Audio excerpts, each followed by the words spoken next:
Perfecto, pues bienvenidos. Muchas gracias por estar presentes en esta presentación. Hoy vamos a hablar de atención integral y preventiva de salud materna, acciones de control prenatal de bajo riesgo. Presenta el doctor Humberto Álvarez. Pertenezco a la División de Atención Médica Integral de la Coordinación de las Unidades de Primer Nivel de Atención.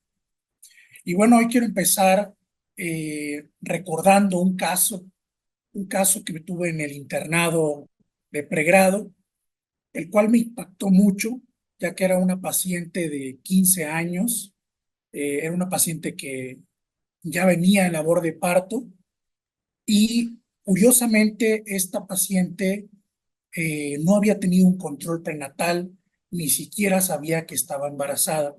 Entonces, a partir de esa historia, de ese momento, ese caso, reflexioné y me di cuenta lo cual era muy importante tener un control prenatal, pues para evitar cualquier complicación en el momento del parto. En este caso, pues nosotros estaríamos ayudando a nuestros compañeros de segundo y tercer nivel con un control adecuado, evitando mortalidad materna y sobre todo en niñas y niños. Eh, bueno, ¿cómo surge la atención prenatal? Más o menos a mediados del siglo XIX, eh, con la detección de la preeclampsia y eclampsia y el aumento de casos de mortalidad materna y neonatal, fue que se dio origen a empezar a implementar algunas acciones de control prenatal.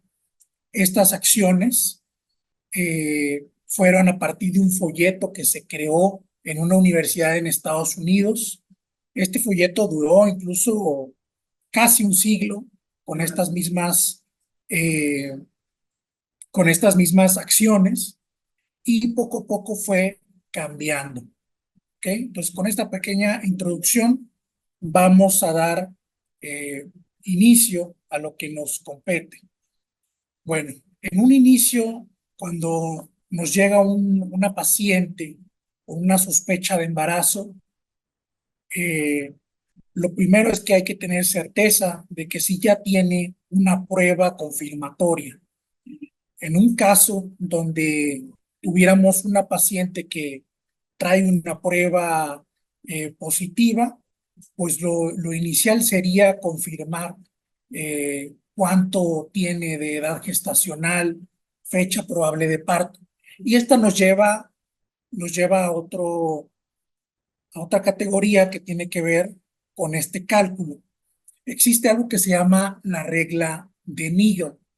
Esta se calcula sumando 7 días a la fecha última de última menstruación, menos 3 meses, más un año. Entonces, con esto yo les voy a presentar un caso. Digamos que el día de hoy, 21 de mayo del 2024, nos llega una paciente que dice que cursa con amenorrea, la interrogamos y nos dice que su fecha de última menstruación fue el día 9 de abril de 2024. Menciona esta paciente que es regular y entonces nosotros nos mandamos a realizar la prueba de monotrofina coriónica para determinar si es un resultado realmente positivo. Pasadas las horas nos confirman este resultado y es positivo.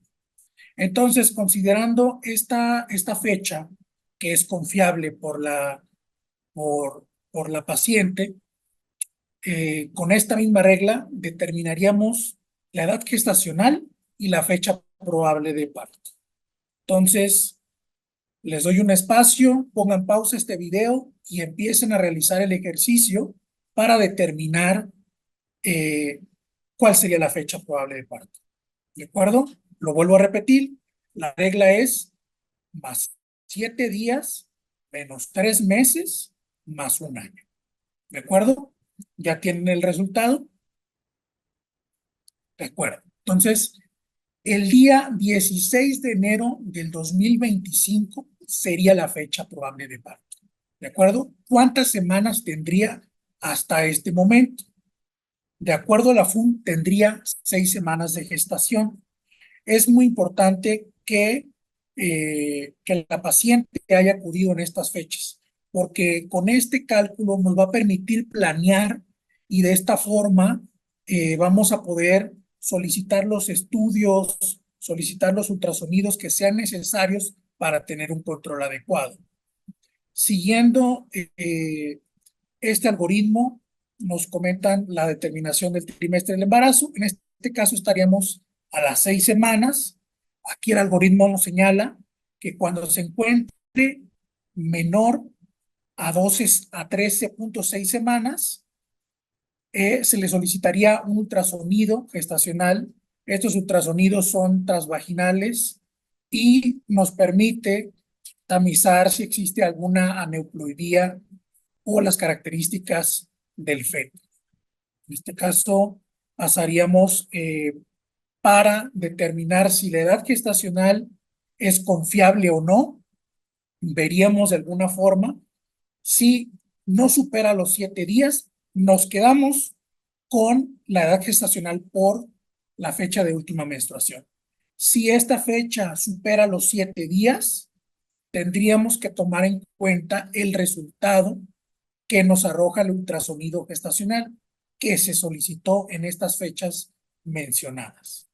¿De acuerdo? Si el embarazo, en este caso, fuera arriba de las 14 semanas, tendríamos que solicitar otro ultrasonido, pero este sería un ultrasonido estructural, el cual está medido por el diámetro biparietal y sería entre la semana 18 a la 22. Entonces, la edad de gestacional se determinaría dependiendo si la FUM es menor a 10 días, se queda con eso. Si es mayor, nos quedaríamos con la edad gestacional por el ultrasonido. ¿De acuerdo? Entonces, eso como primera parte es lo que nos va a permitir llevar un orden en toda la atención. En nuestra primera visita de control prenatal tenemos que solicitar ciertos estudios. Todos estos estudios que estamos viendo aquí en pantalla tienen su razón de ser. Por ejemplo, la biometría hemática completa. Esta nos va a permitir revisar la hemoglobina, ¿ok? Para revisar si existiera algún tipo de anemia. Sabemos que el embarazo es una cuestión fisiológica en la cual en los primeros trimestres se diluye un poco más la sangre, hay un aumento del plasma y esto hace una anemia fisiológica. Entonces, conforme vayan pasando los trimestres, pueden ir variando los niveles de hemoglobina. Por ejemplo, en el primer trimestre consideraríamos una anemia menor a 11 gramos de hemoglobina. Entonces, por eso sería importante tener todas estas medidas para realizar un tratamiento, agregar suplementos, sobre todo la dieta, que es muy importante. Va a ser muy importante para nosotros los médicos de primer contacto que hagamos mucho énfasis en esta parte preventiva en cuestión de alimentación para no abusar de los suplementos. Y en cuanto al grupo sanguíneo y RH, este es otro estudio de gran relevancia, puesto que recordemos que cuando existe el RH negativo, pudiera el embrión generar algún tipo de, digamos, de choque entre las cargas y crear una ictericia neonatal. Entonces hay que tener cuidado con los grupos sanguíneos, sobre todo cuando los padres sean de diferente grupo sanguíneo. Con más detalle veremos las medidas más que se tienen que hacer para este tipo de cuestiones. En cuanto al examen general de orina, nos permite evaluar también las proteínas y, por qué no, también la glucosa.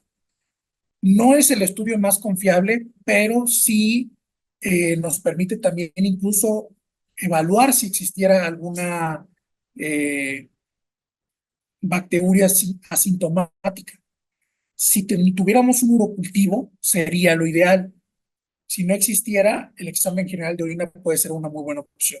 También importante revisar los niveles de glucosa, no solo la curva de tolerancia a glucosa, sino desde el inicio solicitar en qué niveles se encuentra, preguntar si la paciente tiene diabetes o no, o alguna otra comorbilidad.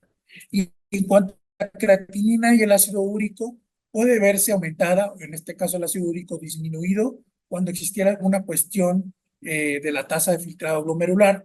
El Papá Nicolau, recordemos, hacerlo periódicamente, y si tenemos un resultado previo nos pudiera orientar si hay algún tipo de lesión, si hay algún tipo de infección no tratada. ¿De acuerdo? Y algo muy importante, las pruebas de VIH y de sífilis. Recordemos que la atención oportuna del VIH y la sífilis previene la sífilis congénita y por ende la transmisión neonatal de estos virus. El tratamiento oportuno hace que los bebés no nazcan con los virus. Y pues un poco sobre la inmunidad de rubiola y varicela, recordemos que son virus teratogénicos que pueden causar malformaciones en los embriones, en los fetos, entonces hay que tener mucho cuidado con estos antecedentes. Y bueno, obviamente hay que hacer la historia clínica completa, tomar el peso, tomar la presión, tomar los signos vitales en general. Cuando ya se va avanzando en en las citas subsecuentes, hay algunas otras situaciones que debemos de abordar de forma integral. Una de ellas es la medición de la presión arterial. Recordemos que la razón de ser de la atención prenatal es la preeclampsia y la eclampsia que se detectó en el siglo XIX. Entonces, esta es una de las medidas estándares que nos va a ayudar a prevenir cualquier complicación o mortalidad. Entonces, la presión arterial son los mismos parámetros. Recordemos que de forma fisiológica puede haber una caída de la presión arterial en las pacientes de la persona embarazada. Esto es totalmente normal, pero sí hay que vigilar los aumentos, incluso si hubiera algún tipo de síntoma o signo, como es dolores de cabeza o dolor en epigastrio. Entonces va a ser muy importante la medición de la presión arterial, la palpación abdominal, muy relacionada con la altura del fondo uterino.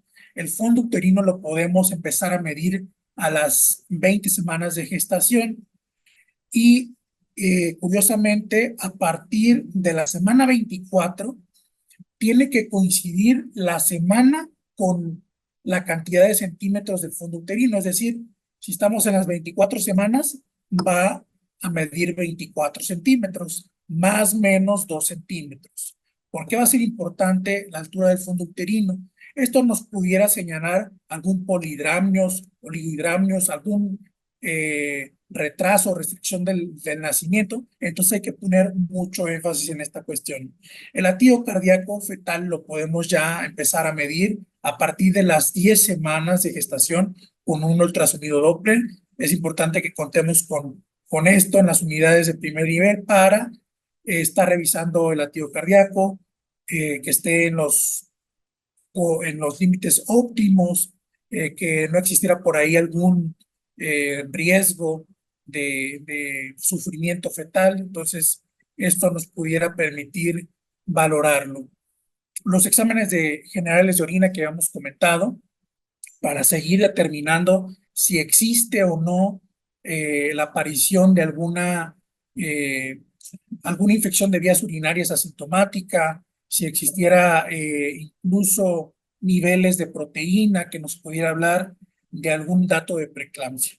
Por supuesto que los indicadores que nos van a ayudar en esto son las tirillas reactivas de proteinuria, que al tener alguna positiva, va a ser muy importante solicitar una recolección de orina de 24 horas para determinar si exactamente estamos confirmando un tipo de preeclampsia. Y bueno, la medición del peso corporal es muy importante desde el inicio. hay que tener una alimentación saludable a lo largo del embarazo para que la ganancia de peso sea la óptima, porque pues esto nos podría generar algunas otras complicaciones, entonces sí hay que vigilarlo muy de cerca. La evaluación del edema. Generalmente este es un parámetro que no es tan confiable. Muchas de las personas que están embarazadas tienen un aumento de edema en las extremidades inferiores y no es tan significativo para relacionarlo con una preeclampsia. Entonces, sí hay que evaluarlo, pero no hay que guiarnos solamente por esto. ¿De acuerdo?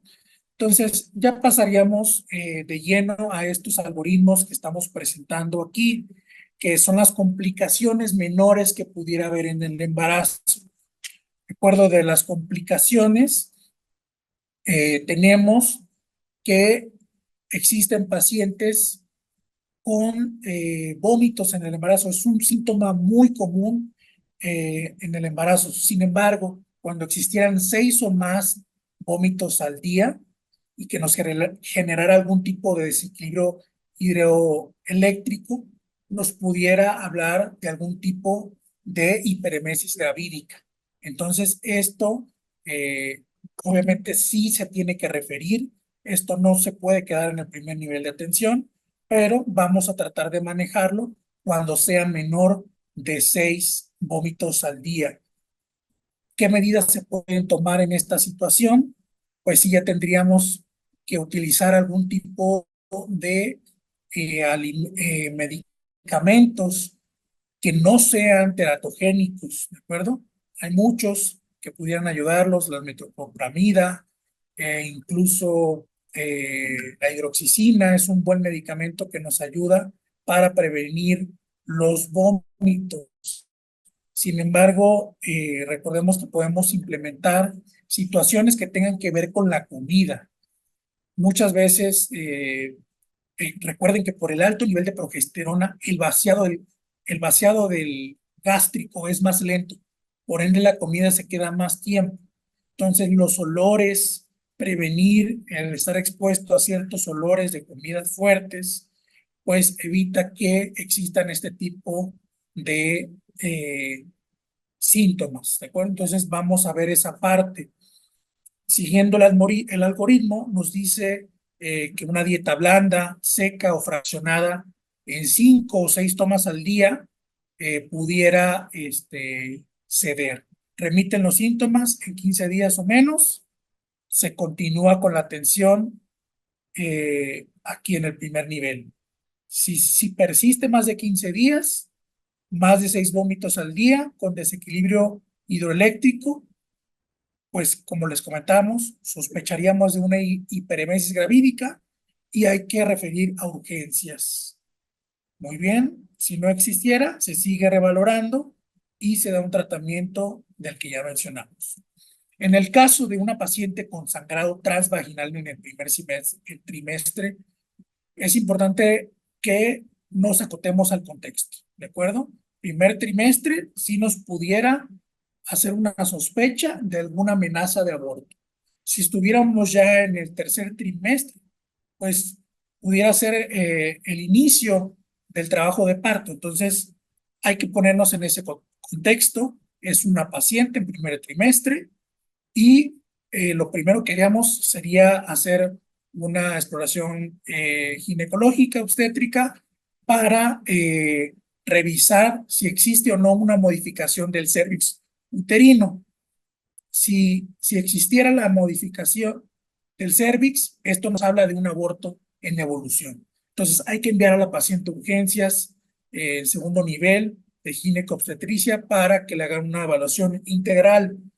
En cuanto a la amenaza de aborto, cuando no hay una modificación del cervix, aquí hay varias teorías. Recordemos que existe el cuerpo lúteo que le está generando progesterona para que se mantenga el embarazo en buen camino. Hay algunos guías que mencionan el uso de progesterona en estas pacientes. Y pues aquí es importante indicar un reposo absoluto en la cama. Eso va a ser lo principal que vamos a utilizar en estas pacientes para que el riesgo pues sea menor. Esto va a ayudar muchísimo.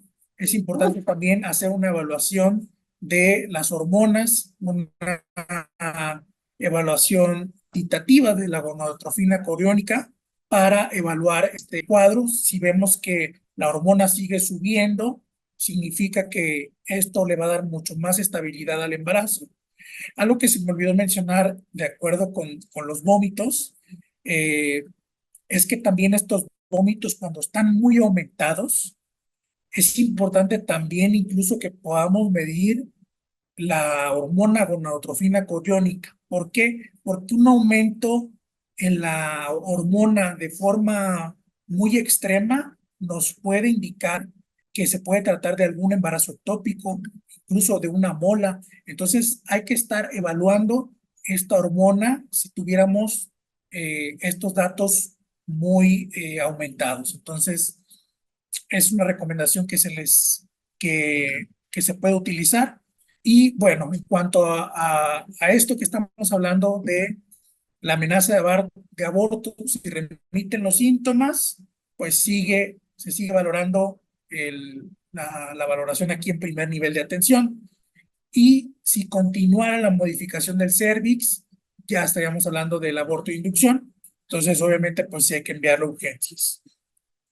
Otra de las complicaciones menores en el embarazo es la anemia.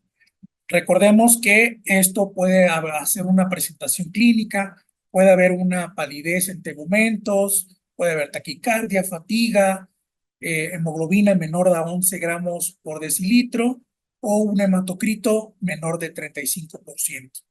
Si existieran todos estos datos o alguno de estos, hay que hacer la suplementación con hierro, ¿de acuerdo? Hierro y ácido fólico. Ahorita vamos a decir cuáles son las dosis correctas.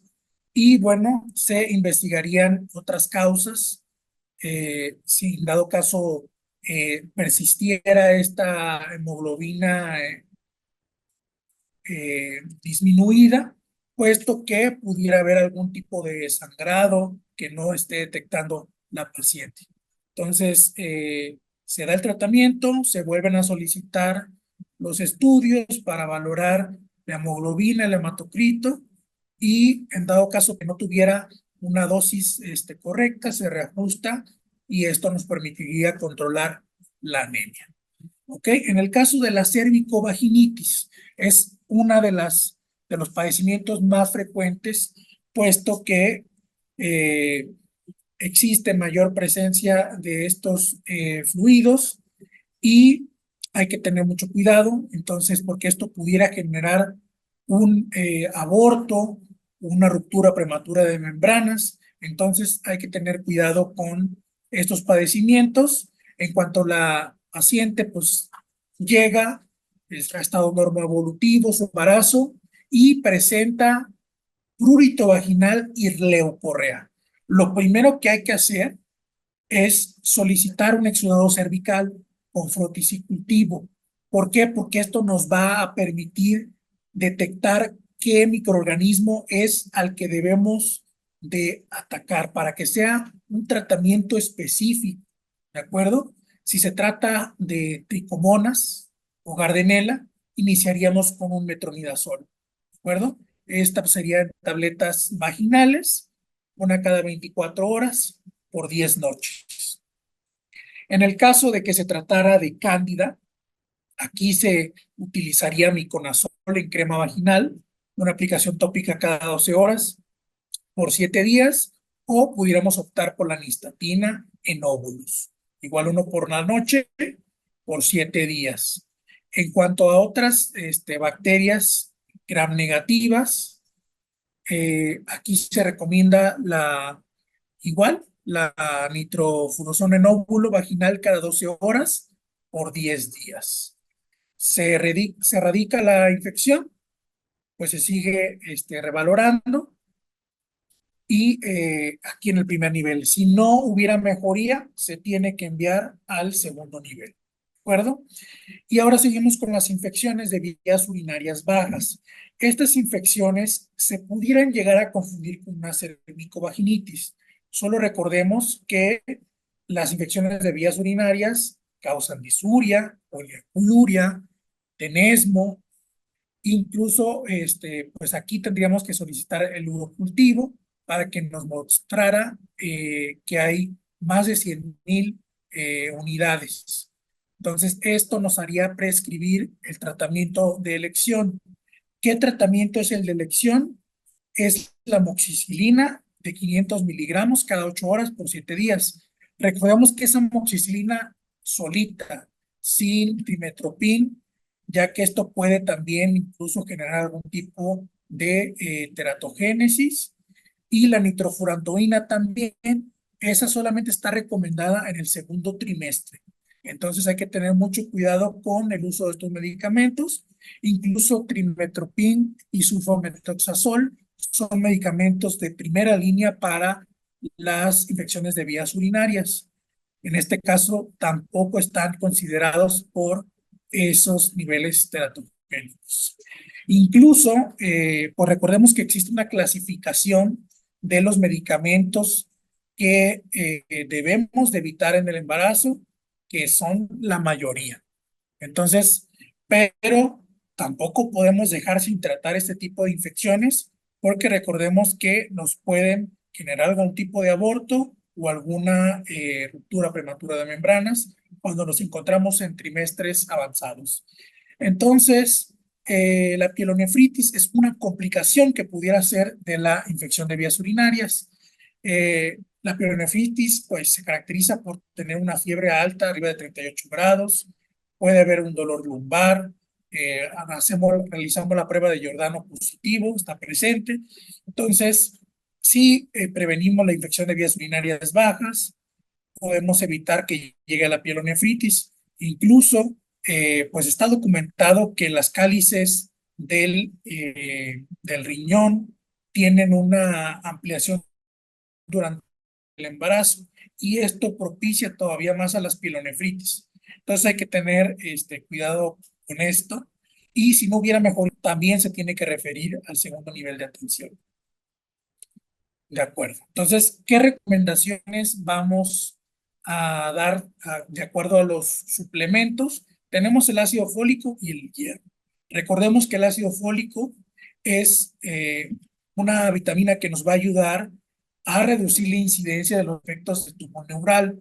Lo recomendable es iniciar un mes antes del embarazo, incluso 3 meses antes, para prevenir estos defectos del tubo neural. Incluso si ya hubo un riesgo, ya hubo un embarazo con algún defecto del tubo neural, se recomienda aumentar 10 veces más esta dosis, es decir, quedaría en 4 gramos por día de ácido fólico. El hierro también, hablando hace rato de la anemia, la suplementación preventiva tiene que ser de 30 a 60 miligramos. ¿De acuerdo? Y en cuanto a las inmunizaciones, tenemos la de influenza, que se aplica entre el segundo o tercer trimestre, y recientemente también la de COVID. Hasta ahorita no hay evidencia que demuestre que el COVID pudiera generar algún tipo de teratogénesis o alguna complicación. Y la otra también que se aplica siempre es la de tétanos, puede ser la de tétanos, la de TD solita o acompañada de Bordetella pertussis, que es TDPA. Esta se recomienda entre la semana 16 a 32 de gestación. Entonces, estas son las vacunas recomendadas, incluso también la vacuna contra la hepatitis B, es una también de las más recomendadas, sobre todo si hay algunos factores de riesgo. Hay que recordar también que hay otras vacunas que sí pueden generar algunos problemas, sobre todo las de rubiola, sarampión. Entonces hay que evitar la aplicación de estas vacunas. Todas las que sean de vivos son las que no están recomendadas. En cuanto al tamizaje de la diabetes gestacional, va a ser muy importante. Se realiza la prueba de glucosa oral con 75 gramos de glucosa Esto, por supuesto, es en ayuno. Y lo más importante, se realiza entre las 24 y 28 semanas de gestación. Estas semanas son claves para determinar si existe o no la diabetes gestacional. Y en cuanto al tamizaje para la preeclampsia, la mejor medida es tomar la presión todas las visitas que se realicen del control prenatal y sobre todo poner énfasis en si existieran alguno de los síntomas como cefalea o epigastralgia. ¿Ok? Entonces, en cuanto a el tamizaje de isoinmunización, recordando el RH negativo, se debe de realizar en la primera visita prenatal, como lo habíamos comentado. Si es negativo, a partir de las 28 semanas de gestación y en el momento del parto, es cuando se recomienda realizar esto, puesto que se podría aplicar una inmunización para evitar complicaciones. Recordemos que el tamizaje de VIH y sífilis tiene que ser en el inicio y al final del embarazo. Antes de tener el parto, se recomienda tener estas dos pruebas nuevamente para que si existiera algún caso positivo, pues se den las atenciones oportunas. Y pues recordemos que esto tiene que ser con la consejería correspondiente en cuanto al VIH, sífilis y otras ITS. Y bueno, ya por último vamos a mencionar la norma oficial mexicana 0007, la cual está pegada a lo establecido por la Organización Mundial de la Salud, que recomiendan 8 consultas de atención prenatal. Por supuesto que lo mínimo pudieran ser incluso 5, pero lo óptimo son 8 consultas para este seguimiento. Por ahí hay algún otro tipo de recomendaciones que dicen que debe de ser una consulta al mes hasta las 28 semanas. De las 28 a las 36 son 2 consultas por mes. Y después de las 36 semanas sería una consulta semanal. Entonces, en esta norma, pues establece la duración también. La recomendación es que sea de 30 a 40 minutos la primera consulta para hacer la historia clínica completa, solicitar los estudios, hacer la exploración. Entonces, va a ser eso lo recomendable. Y en cuanto a las consultas de seguimiento, con 20 minutos es suficiente para que podamos abordar estos pacientes. Entonces, pues básicamente esto sería en cuanto a la atención prenatal en, en pequeñas, en bajo riesgo. Entonces, esto serían las recomendaciones para atender a las pacientes en salud materna y neonatal. Espero que les haya servido mucho esta capacitación y sería todo de nuestra parte. Muchas gracias.